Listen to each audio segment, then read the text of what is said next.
संस्था के बारे में बताएं कि आप और क्या क्या करने वाले हैं या कर रहे हैं, खासकर छत्तीसगढ़ में, क्योंकि लगातार कभी हमारा जो महिलाओं पे हाँ अटैक होता है, कभी कुछ और अटैक होता है। सबसे बड़ी बात तो ये है कि अभी तक हम लोग एक ऑर्गेनाइजेशन के हिसाब से काम करते थे। Chhattisgarh Christian forum is recognised society, ठीक है।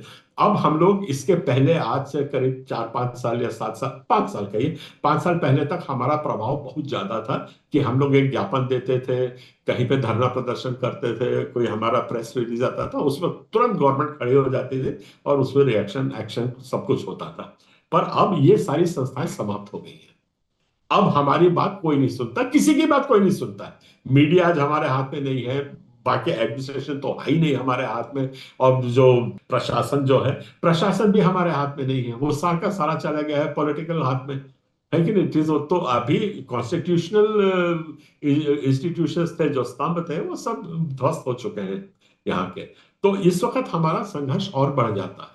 तो छत्तीसगढ़ में तो अब हमने इसका एक निष्कर्ष निकाला है कि देखिए, अब हमने छत्तीसगढ़ क्रिश्चियन फोरम बनाया, ये एक सोसाइटी थी, ये संघर्ष करते करते अब पहले सफलता मिली, अब कुछ नहीं मिल रहा है। तो इसके ऊपर बहुत गहरा विचार किया गया। तो हमने ये पाया कि जब तक हम लोग अपना वोटों को एकत्रित कर करके और उससे अपनी bargaining power with the government नहीं बढ़ाए, चाहे कोई भी गवर्नमेंट हो, every government is against you. Don't be under the false narrative कि कांग्रेस हमारा नहीं करेगी, वो हमारा करेगा, या आप पार्टी करेगी, या वो सब के सब ईसाई के अगेंस्ट हैं। आपको अपनी जमीन खुद तलाशनी पड़ेगी, अपने दम पे खड़ा होना पड़ेगा, तब जिंदा रहोगे, ये बात। तो हम लोगों ने ये पाया कि जब तक हम अपनी बार्गेनिंग पावर बना करके अपने वोट को एकत्रित नहीं करेंगे, तब तक हमको सफलता नहीं मिलेगी। इसीलिए हमने सर्व आदि दल नाम की एक पॉलिटिकल पार्टी बनाई।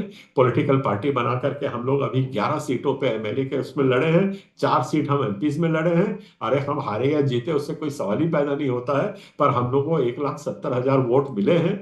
जबकि इससे दोनों सरकारें हिल गई है, आज मुझको फोन करती है।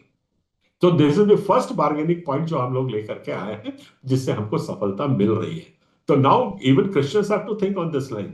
हम लोग बैठ करके ऑफिस में वो ज्ञापन देते रहे, ऑनलाइन पिटीशन देते रहे, ये सब टोटल कचरे के डब्बे में जाता है। आपको अपनी पॉलिटिकल स्ट्रेंथ बढ़ानी है। दूसरी बड़ी बात क्या होता है, जो दूसरी पार्टियां जो होती है, specially I work with Congress, I was in the Congress for the last not 30-40 years। तो वहां भी क्या होता है, या आप बीजेपी पार्टी पकड़ लीजिए, तो उसमें क्या होता है, आप उनने आपको एक क्रिश्चियन कैंडिडेट दे दिया, ओके थैंक यू सर। मुझको भी 2 बार 2 क्रिश्चियन कैंडिडेट्स कांग्रेस ने दिए। तो एक जगदलपुर में जीत के आया, एक वहां कुनकुरी से जीत के आया। वो फोरम को ही दिए थे दोनों टिकट्स उन लोगों ने।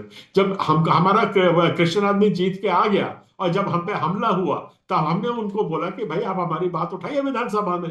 तो उनने बोला नहीं सर, ये तो पार्टी लाइन है। पार्टी लाइन ने एक व्हिप इशू कर दिया है कि इसके ऊपर कोई नहीं बोलेगा। तो मैं तो पार्टी लाइन के अगेंस्ट में वो बोल ही नहीं सकता हूं। तो हमारा फ्रीडम और हमारा फिर क्रिश्चियन आदमी का वहां रहने का क्या मतलब है। मतलब यहां तक कि लाश उखाड़ के फेंक दिया, 6-6 मर्डर्स हो गए, पास्टर्स को गोली मार दी, और हम विधानसभा में अपने क्वेश्चन तक नहीं कर सके।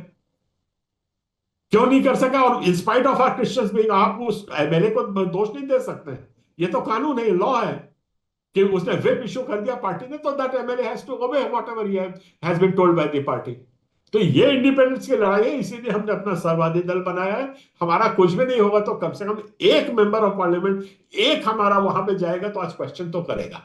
हम क्वेश्चन तो रेज करेंगे, आज उस पादरी को आपने कैसे मारा, हमारी बाइबल को कैसे जलाया, हमारे मुर्दे को कैसे उखाड़ के पड़ा। और जब विधानसभा में क्वेश्चन होगा, तो बात तो उठेगी। बात उठेगी तो दूर तक जाएगी, क्योंकि जब विधानसभा में, पार्लियामेंट में कोई बात उठती है, तो उसको इंटरनेशनली भी ऑब्जर्व किया जाता है।